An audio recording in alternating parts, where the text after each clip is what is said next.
वाला। जल्दी बताओ ना। पापा वो लड़की कौन है? लगता है किसी का एक्सीडेंट हुआ।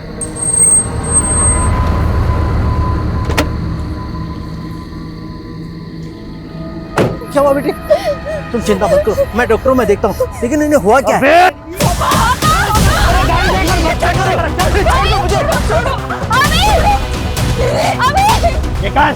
निकाल तेरी ये घड़ी, चेन, पर्स, मोबाइल सब निकाल। मैं सब देता हूँ। लेकिन हम दावत तो सामने है, मलाई जैसा बदन है छोरी का, चखने का बड़ा मन कर रहा है। गिरोह के नियम भूल गया है क्या? जनानियों की इज्जत करनी पड़ेगी। किसी भी औरत की बेइज्जती करी तो उसकी हाय लगेगी। अरे उल्टी गिनती शुरू हो जाएगी तेरी। भाई जी, है? लड़की नहीं तो लड़के को तो छू सकते हैं ना। ले जा।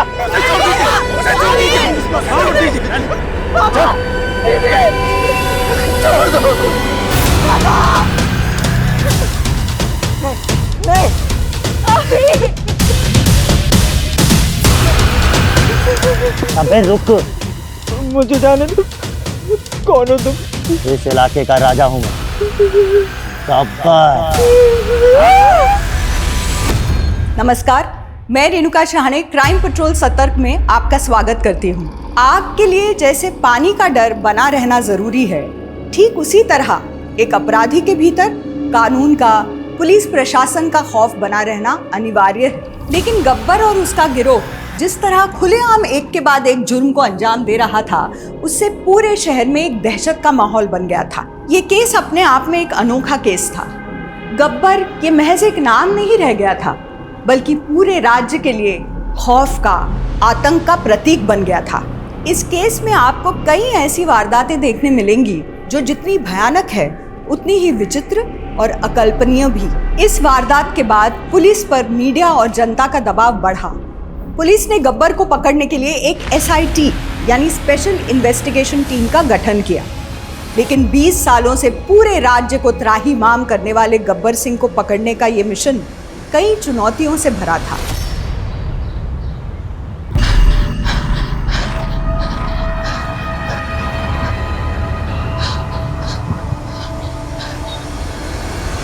अभी सिर्फ 2 किलोमीटर हुआ है, 4 किलोमीटर और। कम ऑन पापा प्लीज, अब नहीं। पापा नहीं, ट्रेनिंग का टाइम सिर्फ गुरुजी। Come on come on come on.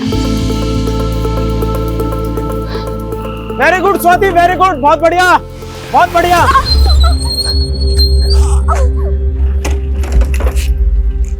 क्या हुआ? गुरुजी, मेरे पैर की नस खिंच गई है शायद। रुक, यहाँ ये रुक, पैर सीधा रख। हाँ, आराम से। हाँ, चल आजा। हाँ, आराम से आराम से। ठीक है। ये ले बेटा, मट्ठा पी ले। ये ले बेटा। हेलो, हाँ भैया। हाँ, नहीं मैं बस आ रही हूँ। गुरुजी, मेरा रिक्शा आ गया, मैं चलती हूँ। ध्यान से पैर पे ज्यादा वजन मत डालना। अभी तेल की मालिश की है, पट्टी की है। कल अखाड़े आएगी ना तो एक बार तेल की मालिश और कर दूंगा, दर्द चुटकियों में चला जाएगा। ठीक है, चल मैं छोड़ देता हूँ। रिद्धि, स्वाति दीदी को नीचे तक छोड़ो। हाँ रिद्धि बेटा, छोड़ दो। और हाँ, वो ऑटो तक छोड़ना। हाँ, आज इतनी तेज भागी कि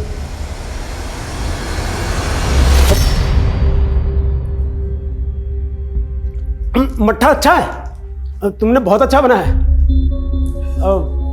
मुंह फुला रखा है। आज फिर तुम्हारी सहेलियों ने मेरे बारे में कोई बुरी बात की होगी ना, कि तेरा पति पहलवान पति चरित्रहीन है। आप तो हर चीज मजाक में लेते हैं। मैं जानती हूँ कि आपका दिल साफ है, लेकिन मोहल्ले वाले तो नहीं जानते ना। आप लड़कियों को कुश्ती सिखाना छोड़ क्यों नहीं देते? साक्षी, एक बात याद रखना, सबसे बड़ा रोग क्या कहेंगे लोग। मुझ पे भरोसा है ना,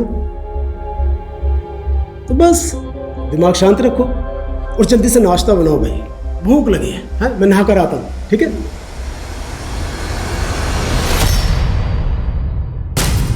एंटी 99 गब्बर के खिलाफ पहला केस दर्ज हुआ 1999 में, और पिछले 20 सालों में उसके खिलाफ 200 केस दर्ज हुआ।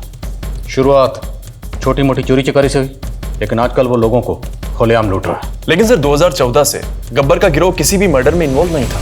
पर पिछले 5 साल में 35 मर्डर केस दर्ज हुए, इनमें ज्यादातर पुलिस वाले हैं। सर लोग उसे गब्बर क्यों बुलाते हैं? जब पकड़ लेंगे तो खुद ही पूछ लेना। गब्बर का गिरोह दिल्ली से लेकर जोधपुर जाने वाला जो हाईवे है, उस हाईवे और उसके आसपास जो बाईपास है, वहाँ पर ज़्यादा एक्टिव है। हाल फिलहाल में उसने ज़्यादातर वारदातों को यही अंजाम दिया है, इसलिए हम शुरुआत यहीं से करेंगे। गब्बर को पकड़ने के लिए मैंने तो अंडर कवर ऑफिसर्स को बुलाया। सर गब्बर को आज तक किसी ने नहीं देखा। अगर ये पता लग जाए कि वो दिखता कैसा है तो उसको पकड़ने में आसानी होगी। वो बच्चा अभी हमारी हेल्प कर सकता है सर। अभी फिलहाल सदमे में, फिर भी कोशिश करते हैं। बुलाओ सर।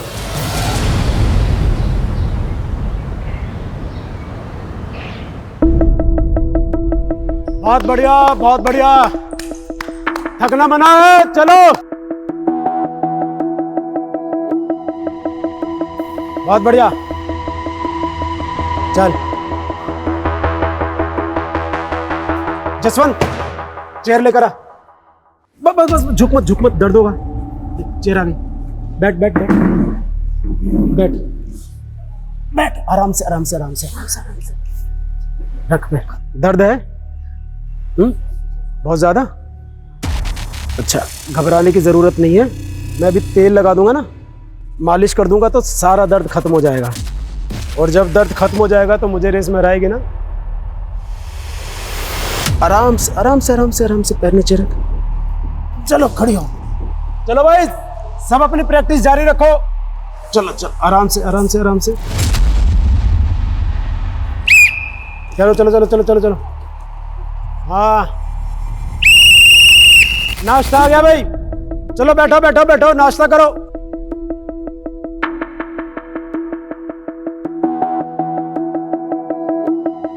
दीदी के एग्जाम खत्म हो गए, कुछ सोचा है? पैर बचा के। खाना खा लीजिए ना। खा रहा हूँ ना।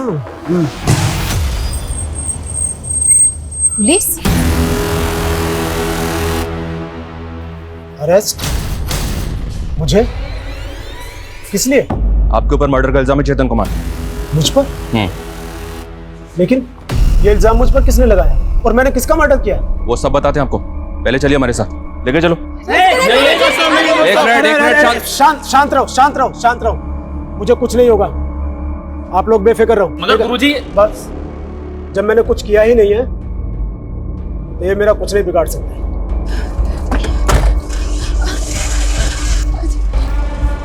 ऐसे कैसे ले जा सकते हैं आप? ऐसे नहीं ले जा सकते आप इन्हें। देखिए, आपके कहने पर मैं आ तो गया हूँ, लेकिन आप ज्यादा दिनों तक मुझे यहाँ रख नहीं पाएंगे, क्योंकि ये खबर अब तक पूरे इलाके में आपकी तरफ फैल चुकी होगी। और जिन लड़के लड़कियों को मैं ट्रेनिंग देता हूँ ना, वो मुझे अपना गुरु मानते हैं और वो अपने गुरु का अपमान बर्दाश्त नहीं करेंगे। पुलिस को धमकी दे रहे हो? नहीं, सलाह। अरे वाह, तुमने तो इतनी जल्दी पेशा बदल दिया, कुश्ती छोड़ के ज्योतिष बन गए। जब मैं कुश्ती लड़ता था ना, तो सामने वाले पहलवान को देखकर भांप लिया करता था कि कितनी देर टिकेगी। मेरे आगे लोग ज्यादा देर तक टिक नहीं पाते हैं। पर ये तुम्हारा अखाड़ा नहीं है। और एक बात, केस सबूतों पर टिकता है और हमारे पास तुम्हारे खिलाफ ठोस सबूत है। अब भी वक्त है, जो भी सच है बता दो, वरना बहुत लंबा जाओगे चेतन कुमार। जरा सोचिए अंकल, अगर आप रात को सो रहे हो और आपके बिल्डिंग का वॉचमैन जोर जोर से चिल्लाए, तब आपको पता चलेगा। वॉचमैन? हाँ, वो बहुत बुरा है अंकल। रात को जोर जोर से चिल्लाता है, सोने नहीं देता रात को। अभी बेटे वॉचमैन, लेकिन बेटे ये तो तुमसे गब्बर के बारे में पूछ रहे।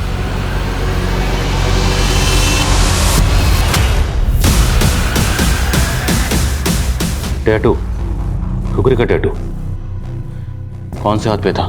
राइट हैंड पे? हाँ, नहीं, लेफ्ट, राइट, लेफ्ट, राइट। अभी अभी अभी it's okay relax.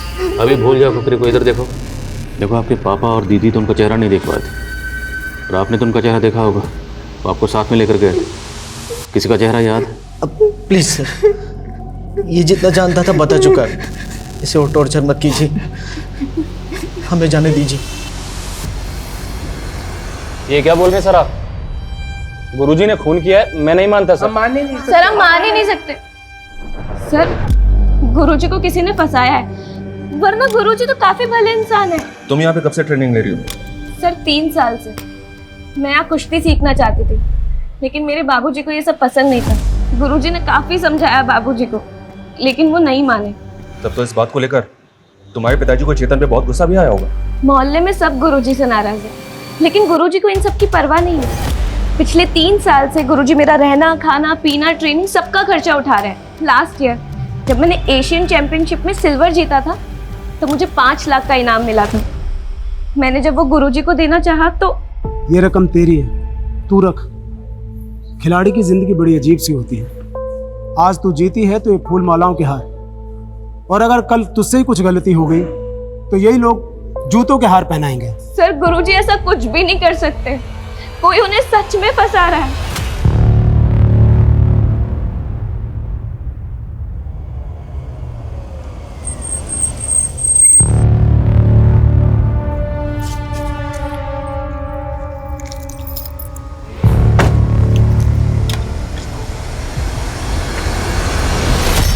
Dheeraj, happy second anniversary my love.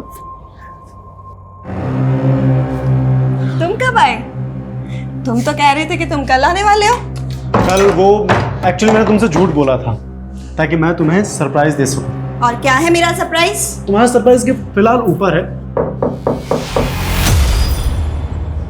तुम जरा चलकर देखो, मैं ये देख लेता हूँ। कौन है? हाँ जी जी, वो मैडम अपना फ़ोन कार में भूल गई थी। थैंक यू सो मच भाई, बड़े ईमानदार हो यार तुम तो। एक काम करो, ये कुछ पैसे रख लो। नहीं सर, इसकी कोई ज़रूरत नहीं। अरे रख लो। आप नहीं मैडम, आपका फ़ोन दे दिया मैंने। Thank you so much. ये रखो तुम्हारा फ़ोन।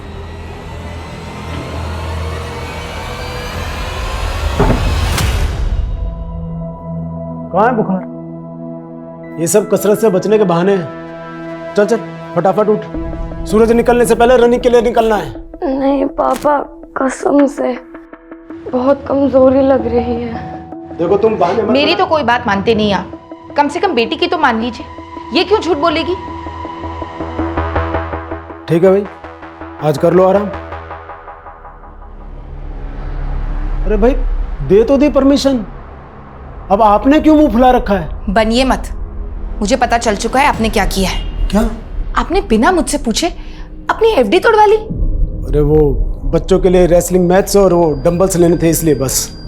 ये रेसलिंग अखाड़ा बस यही चलता रहता है आपके दिमाग में। घर का खर्चा कैसे चलेगा, रिद्धि की शादी कैसी होगी, सबके बारे में नहीं सोचते आप। अरे वो एफडी हमने रिद्धि की शादी के लिए करवाई थी। हाँ, जब अपनी रिद्धि नेशनल जीतेगी ना, तब तुम्हारी सारी शिकायतें दूर हो जाएंगी, देखना। 1000 नाकामयाब खिलाड़ी होते हैं, उसके बाद एक कामयाब होता है। क्या सपने देख रहे हैं आप? सपने देखने वाले ही सपना पूरा करते हैं साक्षी। और मेरा भी सपना है कि मेरे खिलाड़ी ओलंपिक में गोल्ड मेडल जीते, जो मैं कभी नहीं जीत पाया। लेकिन देखना, एक दिन मेरा यह सपना जरूर पूरा होगा।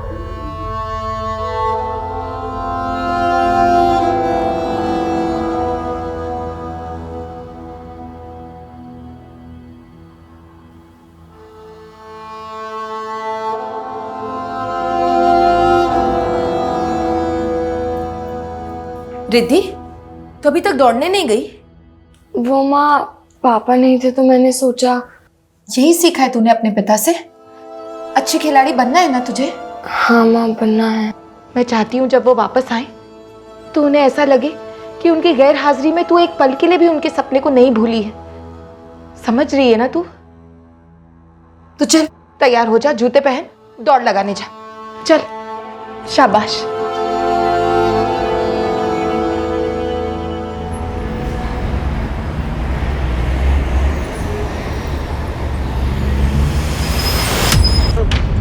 गाड़ी चलानी नहीं आती क्या?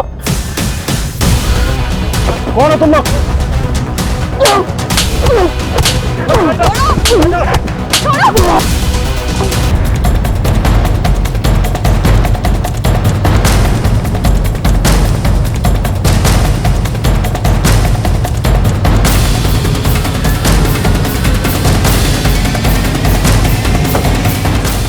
जैन सर।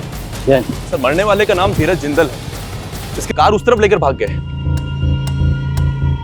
और सर वो उसकी वाइफ है केत की। इनकी हालत देखकर लगता नहीं है कि इनके साथ किसी तरह की कोई जबरदस्त ज्वेलरी भी इंटैक्ट है। Let's talk to her.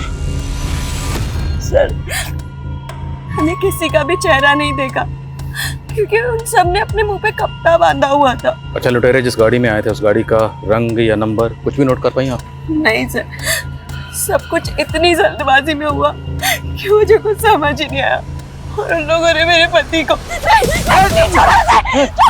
Sir एक आई विटनेस मिला है, सागर नाम है उसका। कॉल है सर। सर सब कुछ इतना फटाफट हुआ कि कुछ पता ही नहीं चला, लेकिन सर सिल्वर कलर की गाड़ी थी वो।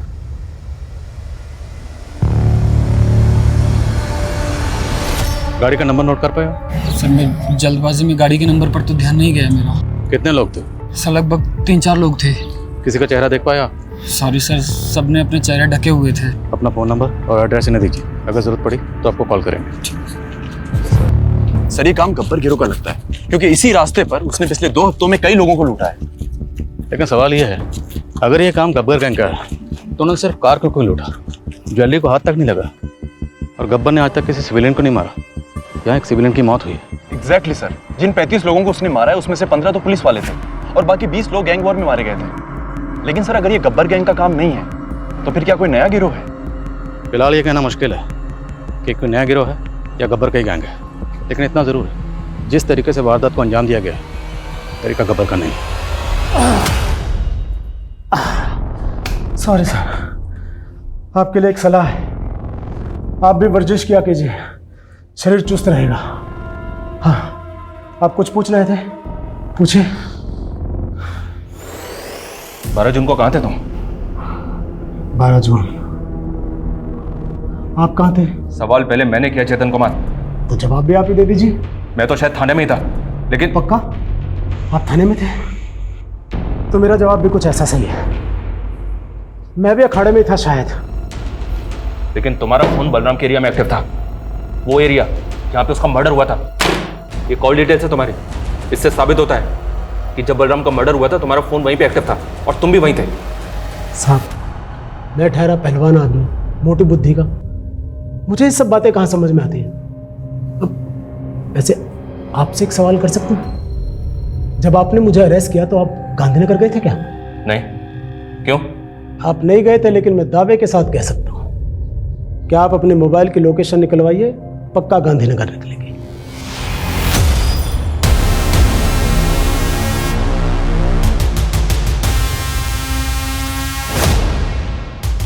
Meet ASI Ajit Kumar, ASI Gayatri Saini. इस ऑपरेशन के लिए मैंने खास तौर पर इन्हीं दोनों को जोधपुर से बुलाया। मैं चाहता था कि हमारी टीम में कुछ ऐसे लोग शामिल हों जिनके बारे में यहाँ के लोगों को पता ना हो कि पुलिस वाले हैं। इन दोनों को अंडर कवर कॉप का अच्छा खासा तजर्बा है। वो जोधपुर का वाड़िया गैंग इन्हीं दोनों ने पकड़ा था। तुम दोनों ने केस को अच्छी तरह से पढ़ लिया? Yes sir. Yes sir. Ajit sir पहले आप। सर मत बोल, इस वक्त हम पति पत्नी की एक्टिंग कर रहे हैं, भूल गई क्या? भूल गई सर, सॉरी। अजीत सर कहने की आदत है ना।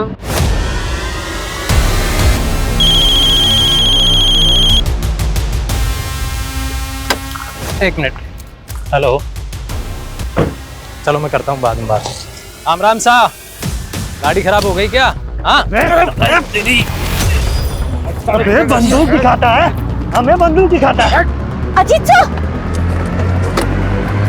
अबे छोड़ दो। सर चेतन की बात सही नहीं थी। जिस दिन हमने चेतन को अरेस्ट किया था हमारे फोन की लोकेशन भी गांधीनगर थी। लेकिन वर्मा ऐसा कैसे हो सकता है? सर मैंने मालूम किया, चेतन की एकेडमी 2 मोबाइल टावर्स के बीच में है। अगर पहले टावर के सिग्नल्स पकड़ता है फोन तो लोकेशन प्रहलादपुर बताता है, और अगर दूसरे टावर के सिग्नल पकड़ता है तो फोन की लोकेशन गांधीनगर बताता है। इसमें दोनों बातें हो सकती हैं। चेतन को ये बात पता थी, शायद इसीलिए उसने इस बात का फायदा उठाया, या फिर उस दिन चेतन बलराम के घर गया ही नहीं था। सर मैंने मोहल्ले के कई लोगों से कंफर्म किया, उनका कहना है कि जिस रात बलराम का मर्डर हुआ उन्होंने उस दिन बलराम को चेतन की एकेडमी जाते हुए देखा था। तो गब्बर के आदमियों ने तुम दोनों को घेर लिया और तुम्हारी गाड़ी छीनकर भाग गए। तुम्हें कुछ अंदाजा है ये हमारे डिपार्टमेंट के लिए कितनी एम्बैरेसिंग सिचुएशन है? हुआ कैसे ये? मुझे इस इंसिडेंट की एक एक डिटेल चाहिए। सर वो रास्ते में हमें एक आदमी दिखाई दिया था सर, उसकी बाइक ख़राब हो गई थी, उसकी मदद के लिए मैं आगे बढ़ा, फिर उन लोगों ने घेर लिया sir. Sir I am not sure कि कोई आदमी था कि नहीं। तुम लोग एक मिशन पर थे, इतने लापरवाह कैसे हो सकते हो? भाई जी बहुत जान है इसमें तो। अबे दे साले के। भाई पुलिस वाले हैं, आईडी मिली है। फिर क्या हुआ? पहले उन्होंने हमारे गन लिए और फिर जाने दे जिंदा। वैसे भी इतनी बेइज्जती के बाद में जब ये एसपी को जाकर के बताएंगे ना कि कैसे गब्बर ने स्पेशल एजेंटों की टीम की बैंड बजाई है, तो नाम तो अपना ही होगा। फिर वो गाड़ी रेवाड़ी की तरफ लेकर निकल गई सर। लेकिन रेवाड़ी की तरफ जाने वाले जितने भी रास्तों पर टोल नाके हैं, किसी भी टोल नाके के सीसीटीवी में वो गाड़ी गुजरते हुए नजर नहीं आई। उसके बाद वो गुंडे जोधपुर के रास्ते निकल गए। जयपुर से जोधपुर के रास्ते में जैसी कार से तुम ट्रैवल कर रहे थे वैसी कोई कार नहीं थी। तुम्हारे हाथ बंधे हुए थे, खुले कैसे? वो अजीत सर ने मेरे हाथ खोले थे। तुम लोगों ने किसी से लिफ्ट ली और उसके बाद यहाँ आ गए, और अब यहाँ आके पूरा किस्सा बयान कर रहे हो। वहाँ किसी से फ़ोन मांगकर बैकअप के लिए कॉल तो कर सकते थे, इतनी भी कॉमन सेंस नहीं है। उस वक्त हम ह्यूमिलेटेड फील कर रहे थे सर। थोड़ा अजीब है, गायत्री और अजीत एक साथ एक ही जगह पे मौजूद थे जब गब्बर के आदमियों ने इन दोनों से गाड़ी छीनी। इस छीना झपटी में सिर्फ गायत्री को चोट आई और अजीत को खरोंच तक नहीं लगी। सर अजीत और गायत्री के स्टेटमेंट्स एक दूसरे से बिल्कुल अलग हैं। दोनों के बयान देख के ये लग ही नहीं रहा कि दोनों एक केस की बात कर रहे हैं। That's the whole point. एक ही वारदात के दो अलग अलग वर्जन कैसे हो सकते हैं? जाहिर है दोनों में से कोई एक तो झूठ बोल रहा है। सर आई थिंक हमें उन दोनों को टाइम देना चाहिए। कुछ टाइम बाद में फिर से उनका बयान लेंगे, देखते हैं किसकी कहानी कितनी बदलती है। इस केस में टाइम ही तो नहीं। सर हाँ सर, धीरज और केतकी के बारे में एक बात पता चली है।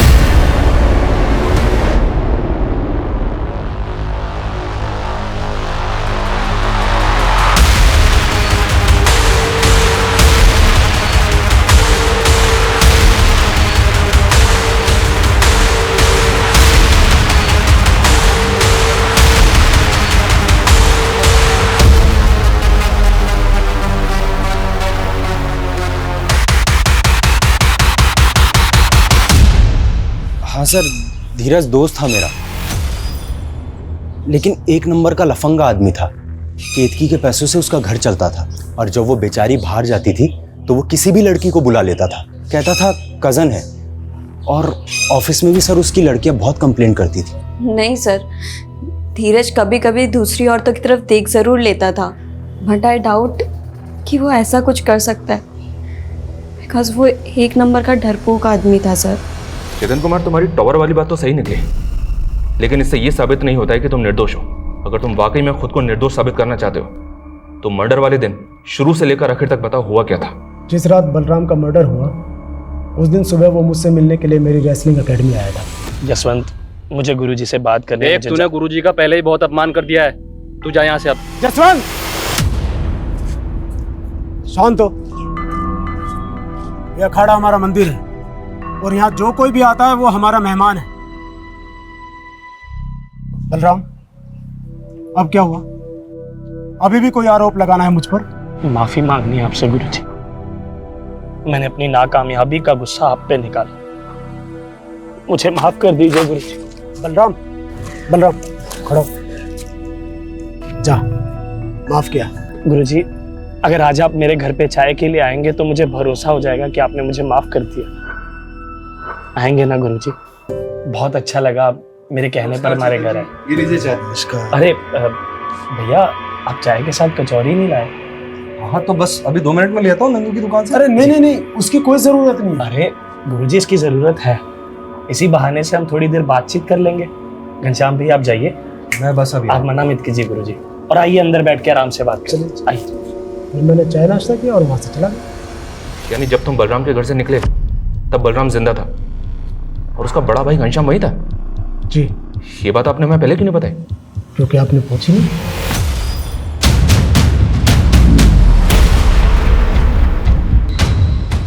देख, शारजा कप जो है ना वो 1999 में नहीं 1998 में हुआ था, और उस साल सचिन ने सेंचुरी मारी थी 143 ऑन 131 बॉल्स। समझा? कुछ भी बात करता है यार, तेरे को कुछ। अरे यार पूरी नॉलेज रखा कर, फिर उसके बाद में बात क्या।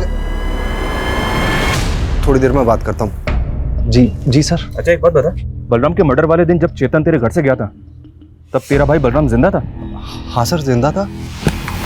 तो ये बात तूने मैं पहले क्यों नहीं बताई? जब इस सिलसिले में हमने तुझसे बातचीत की थी, ये तो पता ही होगा ना कि हम इतने दिनों से बलराम के गुरु चेतन को इंटरोगेट कर रहे हैं। सर मुझे इस बारे में बिल्कुल कुछ भी नहीं पता है सर।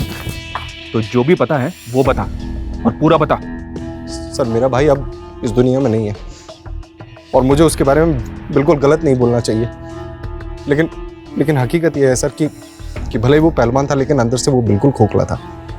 हमेशा अपनी गलतियों का दोष दूसरों के सर पर मरता था सर। खेल सिखाने का नाटक बंद कर। क्या है ये? क्या है ये?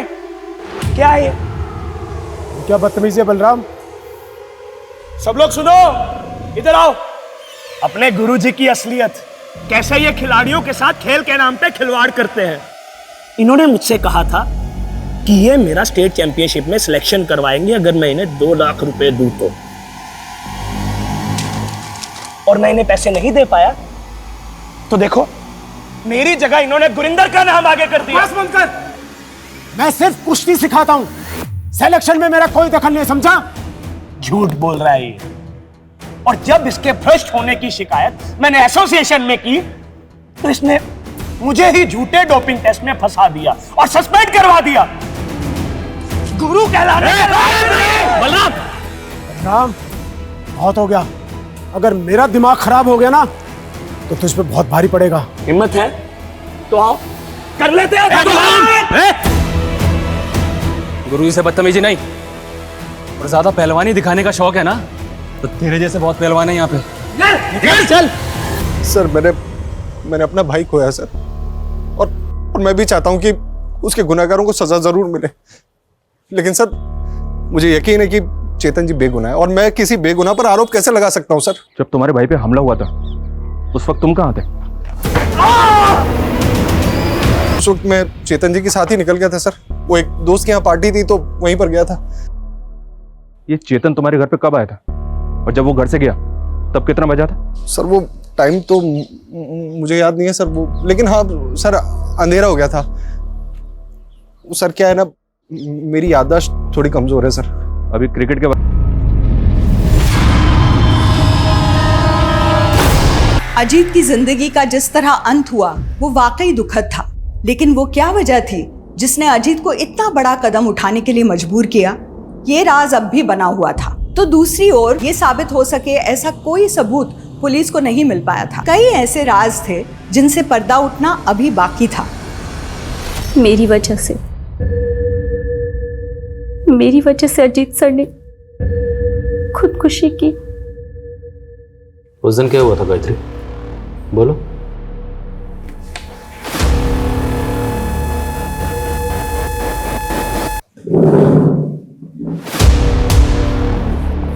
बोलो गायत्री, उस दिन क्या हुआ था? उस दिन मेरा रेप हुआ था सर।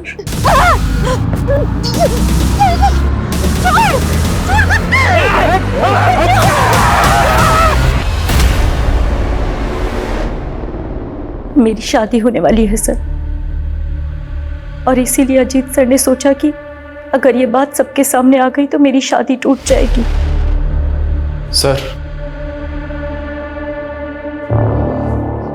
सर मैंने धीरज की वाइफ केतकी की डिटेल्स निकाली। वो जो ड्राइवर आई विटनेस बन के हमारे सामने आया था, सागर। जी सर, सागर। दरअसल वो केतकी का बॉयफ्रेंड है।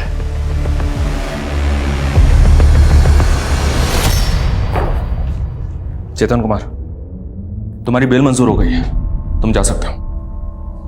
चलता हूं। जय बजरंगबली के।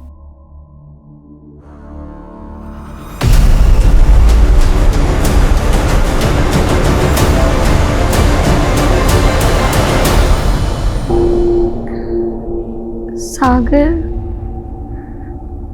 कौन सागर सर? वही सागर जिसके इश्क में डुबकियां लगा रही थी, तुम्हारा बॉयफ्रेंड।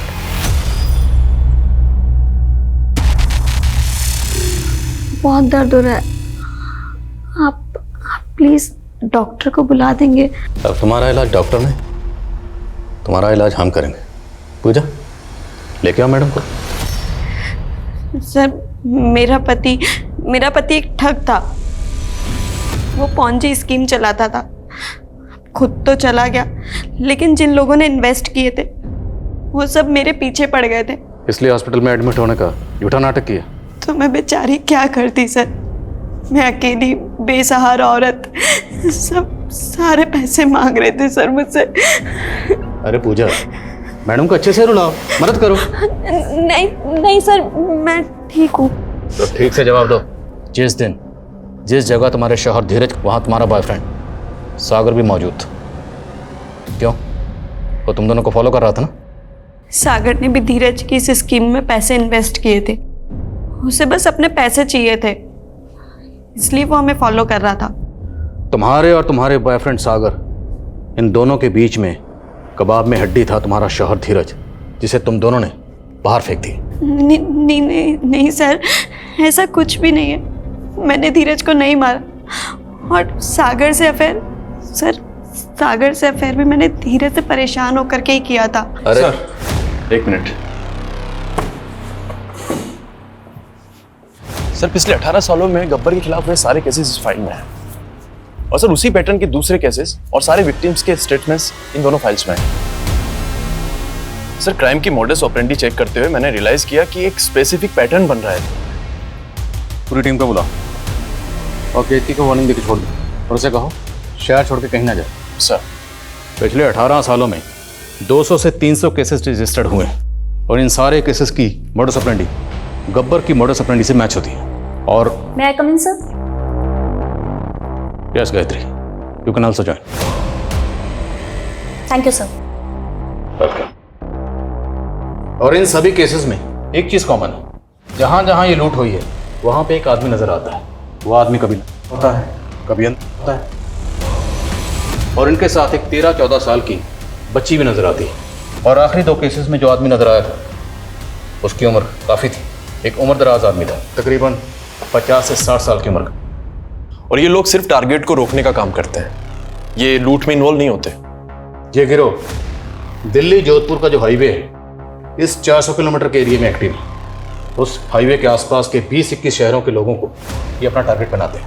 आज तक जितनी भी वारदातें हुई हैं, वहाँ की लोकल पुलिस ने कुछ स्केचेस भी बनवाए विक्टिम की हेल्प से, लेकिन अभी तक कोई भी पकड़ा नहीं जा सका। उसकी वजह यह है कि गिरोह जो है हाईवे के आसपास किसी भी गांव या शहर में नहीं रहते। ये जंगलों में रहते हैं। जंगलों से आते हैं, लूटपाट मचाते हैं, वारदात को अंजाम देते हैं और वापस जंगल में चले जाते हैं। लेकिन सर, वो बूढ़ा आदमी, वो काफी कमजोर है, वो जंगलों में नहीं रहता होगा। राइट, वो बूढ़ा आदमी इस केस की कमजोर कड़ी है। ये बूढ़ा आदमी है, हमें इसी को टारगेट करना है, ढूंढना है इसे। लेकिन सर, ये तो बहरूपिया है, वेश बदल कर घूमता है, उसको पकड़ेंगे कैसे? एक तरीका है, इस हाईवे के आसपास जितने भी हॉटस्पॉट, जितने भी ऐसे एरिए हैं जहाँ पे अगली वारदात होने के चांसेस हैं, वहाँ पे 2-2 लोगों की टीम बनाओ, खबरियों को एक्टिव करो और सारे हॉटस्पॉट पर 24 घंटे नजर रखो। एक और बात सर, अभी ने कहा था कि गब्बर की गैंग के किसी एक आदमी के हाथ में उसने टैटू का निशान देखा। Right, tattoo. वो टैटू कुछ इस तरह का। इस टैटू को गौर से देखो, ये कोई ट्रेडिशनल टैटू लगता है। जंगल और पहाड़ के आसपास जितने भी इस तरह के टैटू बनाने वाले हैं, सबसे पूछताछ करो, हो सकता है इस गिरोह के कोई क्लू मिले। So you guys are ready? Sir.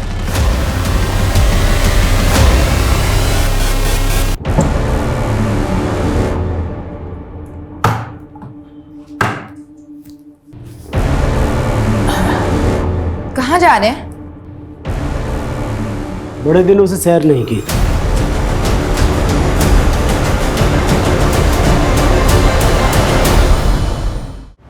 Police team highway से जुड़े उन सभी इलाकों में अपनी नजर बनाए हुए थी जहां लूट को अंजाम दिया गया था, और आखिरकार 15 दिनों के बाद उनको एक सफलता हाथ लगी।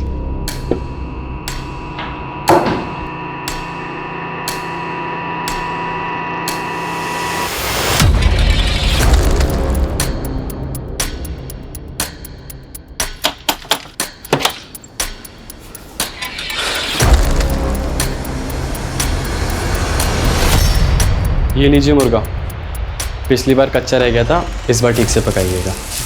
जाइए।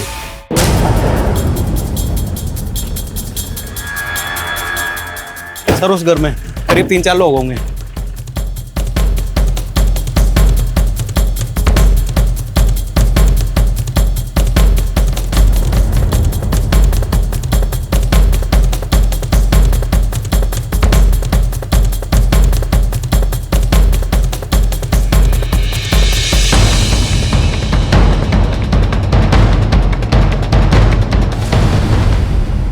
हाँ तैयार हो गया है।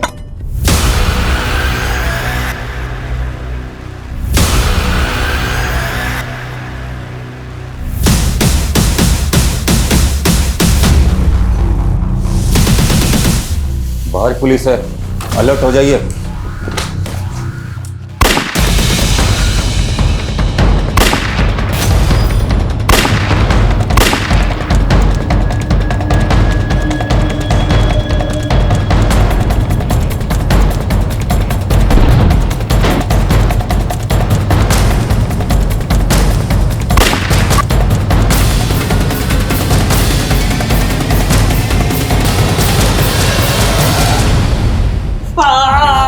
फिक्र मत कर, इतनी आसानी से तुझे मारने नहीं देंगे।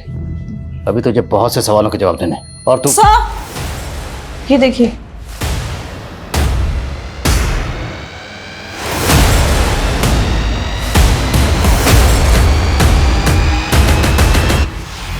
मरने वाले के हाथ में वैसा ही टैटू था जैसे गब्बर के हाथ में था। क्या गब्बर वाकई मारा गया था? 20 सालों से फैली दहशत का आखिरकार क्या अंत हो चुका था, या ये महज एक छलावा था? क्या गब्बर इस बार फिर पुलिस को चकमा देने में कामयाब हो गया था? दूसरी ओर पुलिस के हाथ कोई नया सुराग नहीं लगा था। बलराम की हत्या का पहला संदिग्ध चेतन कुमार अब शक के दायरे से बाहर था और अपनी पुरानी जिंदगी में लौट चुका था। लेकिन एक ऐसी घटना घटी जिसने इस केस की दिशा ही बदल दी। सर, हमने बलराम के भाई को बोला था कि हर हफ्ते थाने में आकर हाजिरी लगाए, लेकिन पिछले 2 हफ्ते से वो आया ही नहीं। मैंने घर जाकर मालूम किया तो पता चला कि घर पर ताला लगा हुआ, लगता है फरार हो गया। वर्मा, इस केस को हमें अलग अलग एंगल से देखना होगा। एक काम करो, सबसे पहले ये पता करो कि बलराम और चेतन के बीच में रिश्ते कैसे थे, और इस घनश्याम का भी तुरंत पता करो। बच के जाना नहीं चाहिए वो। सर, सरकारी गवाह बन जाओ। मैं कोशिश करूंगा कि तुम्हारी सजा कम हो, और ये भी कोशिश करूंगा कि गब्बर के ऊपर जो इनाम था वो भी तुम्हें मिले। वैसे बच्ची है कौन? वो गब्बर की बेटी है। उसकी मां मर चुकी है, और वो घर में मरने वाला गब्बर नहीं, बंसी था। तुम्हारा गब्बर से क्या रिश्ता है? मैं सुमित का नाना हूं, जिसे आप गब्बर के नाम से जानते हैं। सुमित का बाप लुटेरा था, कालिया डाकू। सुमित को भी जेल हुई। नाबालिग था, इसलिए उसे सुधार गृह में भेज दिया गया। फिर सुधार गृह से वो भाग करके बाहर निकला और उन 5 गांव वालों को मार गिराया। वहां से वो गब्बर बन गया। ये सुमित और गब्बर कहाँ मिलेगा?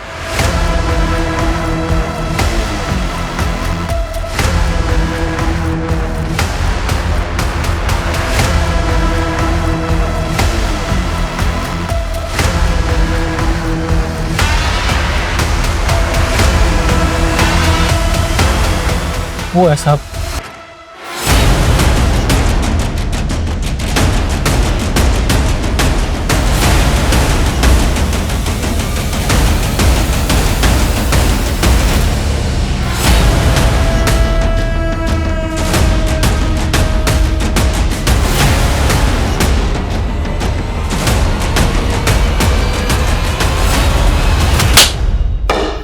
कितने कत्ल किए कभी गिना नहीं, होंगे कोई 35-36।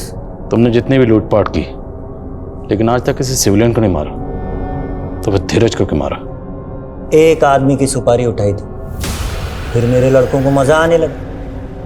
बस जोश में बेचारा धीरज मारा गया। तो धीरज की सुपारी मिली थी? नहीं। तो किसकी सुपारी मिली थी? जयपुर के एक बंदे को मारने की सुपारी ली थी गब्बर ने। 11 जून को उसको मारा था। कौन था वो आदमी? किसकी सुपारी ली थी? वो मुझे नहीं मालूम, फोन तो गब्बर को आया था। सर, गब्बर के फोन में एक नंबर मिला है, पहलवान नाम से सेव्ड है। 9 जून को कॉल किया गया था इसमें। किस पर दी गई थी? कुछ पता चला? कोई तस्वीर वगैरह भेजी होगी? सर फोटो तो नहीं मिली, हो सकता है गब्बर ने डिलीट कर दी हो। पता कर ये पहलवान है कौन? सर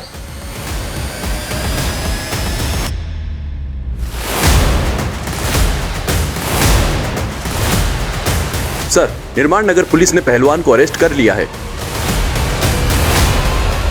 चेतन पहलवान ने जिंदगी में सिर्फ एक ही चीज कमाई, इज्जत, और वो मेरी इज्जत की धज्जियां जगह जगह पर उड़ा रहा था। अपनी औकात भूल गया था साला। इसलिए तूने गब्बर को सुपारी दी थी। गब्बर होगा आपके लिए, मेरे लिए मेरे बचपन का दोस्त है सुमित। आज तो मुझे हरा के रहूंगा सुमित। मजाक अच्छा कर लेता है चेतन, अब देख। मैंने उससे मदद मांगी। अरे शांत हो जा मेरे पहलवान। नहीं सुमित, उसने मेरी इज्जत मिट्टी में मिलाई है। मैं उसका नामो निशान मिटा देना चाहता हूँ। तूने कह दिया तो समझ, हो गया उस पहलवान का राम राम। मैं तेरे साथ रहूंगा, मैं अपने हाथों से उसे मारना चाहता हूँ। मेरे ही अखाड़े में आकर मेरी इज्जत उतारेगा। हाँ क्या देखा? कुछ नहीं, जैसा हम बोलेंगे वैसा करेगा ना तो जिंदा रहेगा, वरना तेरी भी हालत तेरे। बलराम के भाई घनश्याम ने बताया कि जब तुम वहां से गए उस वक्त बलराम जिंदा था। क्योंकि मैंने घनश्याम को मुंह बंद रखने के पैसे दिए थे। तो खुद को खिलाड़ी कहता है? एक खिलाड़ी अपना दिमाग, अपना जोश, अपनी ताकत खेल में लगाता है, ना कि दूसरों की जिंदगी से खेलता है। लेकिन उसने मेरी इज्जत। गब्बर उर्फ सुमित इस वक्त न्यायिक हिरासत में है। पुलिस जल्द उसके खिलाफ चार्जशीट फाइल करेगी। पहलवान चेतन कुमार के मुकदमे का ट्रायल भी जल्द शुरू होने वाला है। बलराम के भाई घनश्याम पर भी झूठी गवाही देने के जुर्म में जुर्माना लगाया गया। इंसान की परवरिश, उसका माहौल, उसकी शख्सियत को बनाने में अहम भूमिका निभाते हैं। गब्बर उर्फ सुमित की बदनसीबी यही थी कि वो एक गुनहगार के घर पैदा हुआ। अपराध का माहौल उसे विरासत में मिला था। अब मैं रेणुका शाहने आपसे विदा लेती हूँ। हम फिर मिलेंगे ऐसी एक कहानी के साथ जो रखेगी आपको सतर्क और जिंदगी को सुरक्षित। तब तक अपना और अपने परिवार का ख्याल रखिए और देखते रहिए क्राइम पेट्रोल सतर्क। जय हिंद।